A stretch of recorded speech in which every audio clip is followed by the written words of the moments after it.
And then yellow people. You see, usually we don't have many yellow to begin with, because one yellow can take care of 100 people. So how many yellows do we have?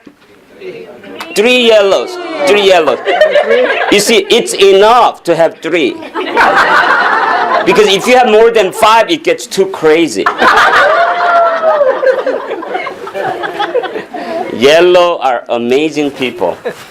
Because yellow people are driven by, while red is driven by power, blue is driven by meaning, and the white is driven by peace, and then yellow is driven by fun.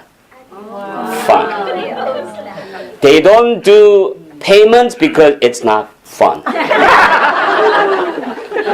And things have to be fun for them in order for that to be energizing for them.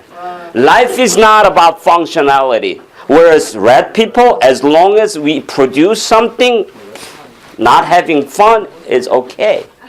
Right? And they're searching for meaning, so having fun is like meaningless, like a childish thing.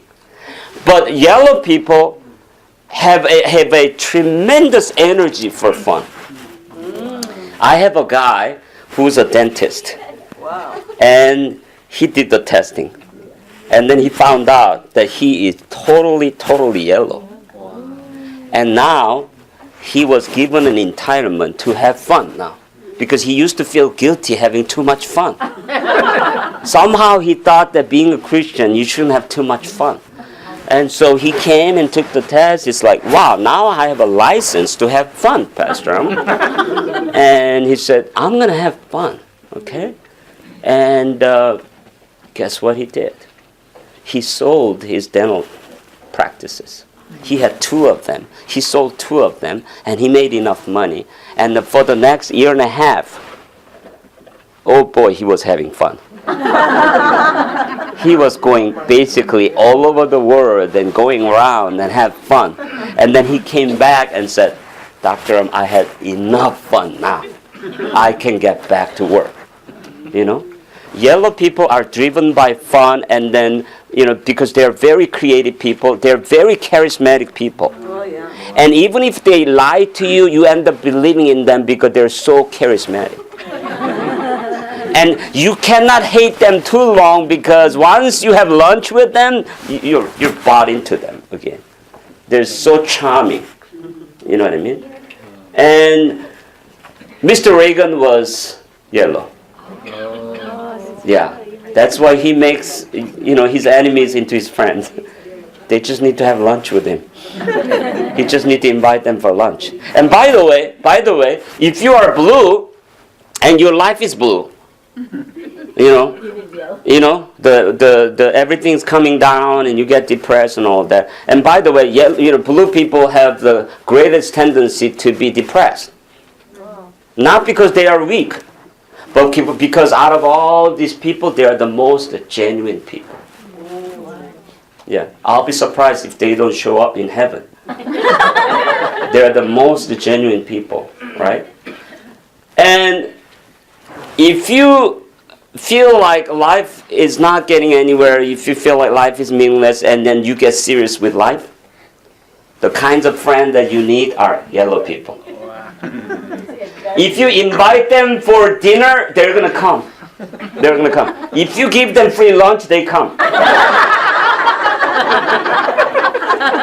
But don't ask them to bring anything because they forget. But they never forget bringing themselves.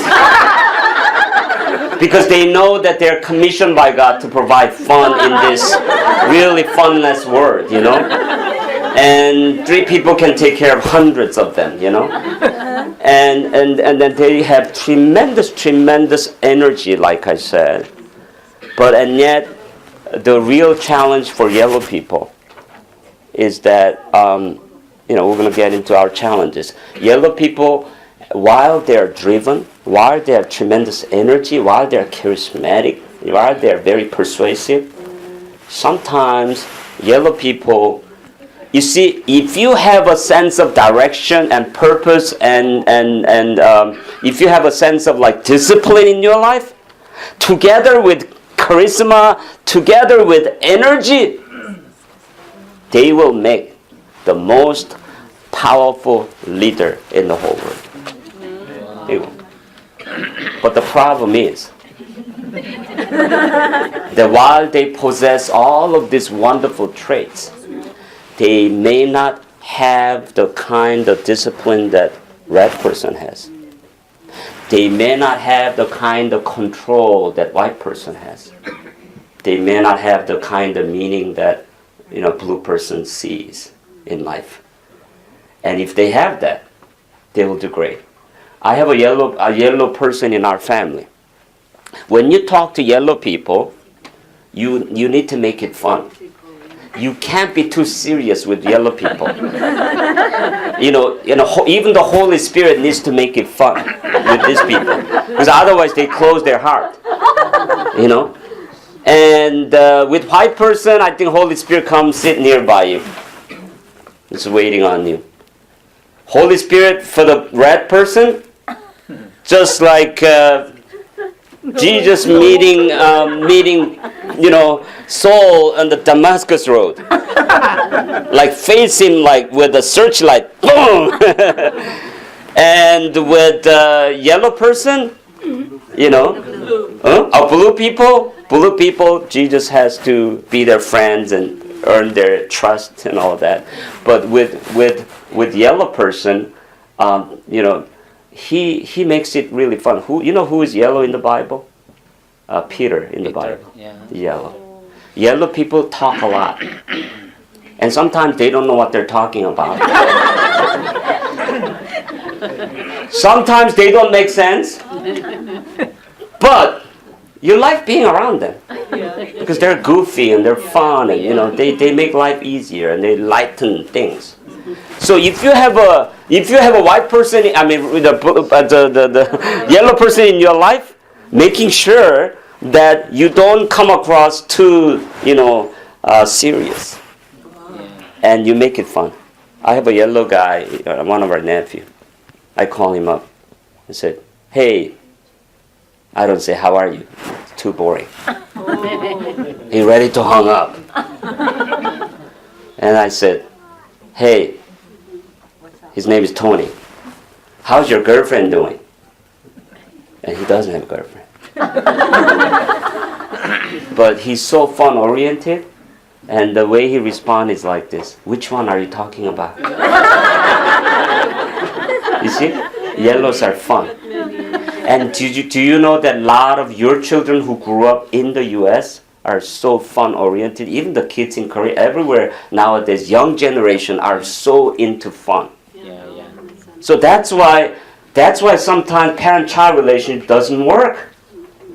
Because it's like, the minute you get home, like, "Did you do your homework?" We talk about their future, talk about you make sure that you date a Christian girl or Christian boy, all of those things, they know. We're so boring with them. We're so predictable. And so, if you are living with yellow people, how many of you are living with yellow people in this group? You're three. It must be three. I know if there's more than three, then we got problem here. And so three spouses who live with yellow people, you guys are blessed. I know. It drives you crazy sometimes to live with them, because they are crazy sometimes. Because they have this bountiful energy. They have this limitless energy. And actually, as they grow older, it helps. When their energy level goes down, it helps a little bit. Because then they're not going everywhere like crazy. But we need to realize that yellow people's energy is God-given. Because when you come to a place when you have no more energy, you still have someone whom you can rely on. Who do we need to get the energy out? The yellow people. So if your life is hard, if your life is draining out, learn to be with yellow people. They're going to give you energy. They may not give you the sense of direction, but at least they will make you feel better for the moment. Yeah. And I love yellow people because I'm yellow.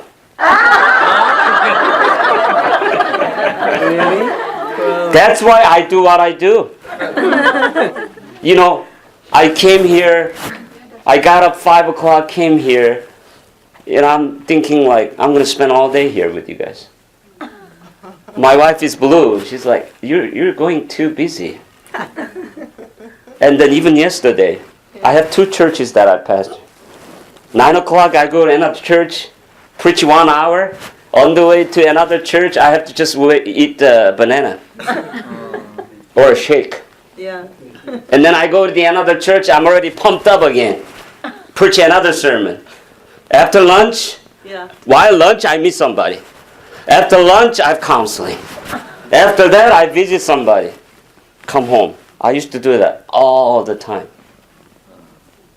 So much energy. But it has to be what? Directed well. So for someone like me, yellow, come up with this kind of chart. I came up with this chart. It's painstaking. It took me more than 20 hours of study. Put together a couple of books and putting together. It takes discipline. Yeah. I'm still learning to discipline myself. I like doing it because if I don't pressure myself, if I don't force myself to be disciplined, I won't get disciplined. So that's why I love making schedules. I have to come to Arizona, and then Pastor Glenn wants the titles of my messages. My instinct is telling me, just go there and just wing it. No, I can't do that anymore. So I've been preparing, get the airline ticket earlier. White people, yellow people, they don't do things earlier. They procrastinate till the end. Until the last minute. They don't do anything until their wife tells you, or husband tells you, I'm going to divorce you. And they're, okay, I'm going to do something. Pressure do work for them. Yeah.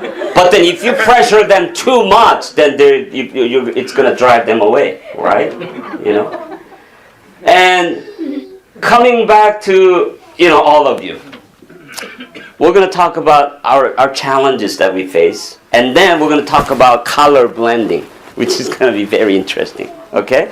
So I know you've been sitting too long, and do we take a break? Do we take a break? Let's take a break. No break? Go ahead. You see blue people like, no. It's meaningless to go to the restroom. It's meaningless.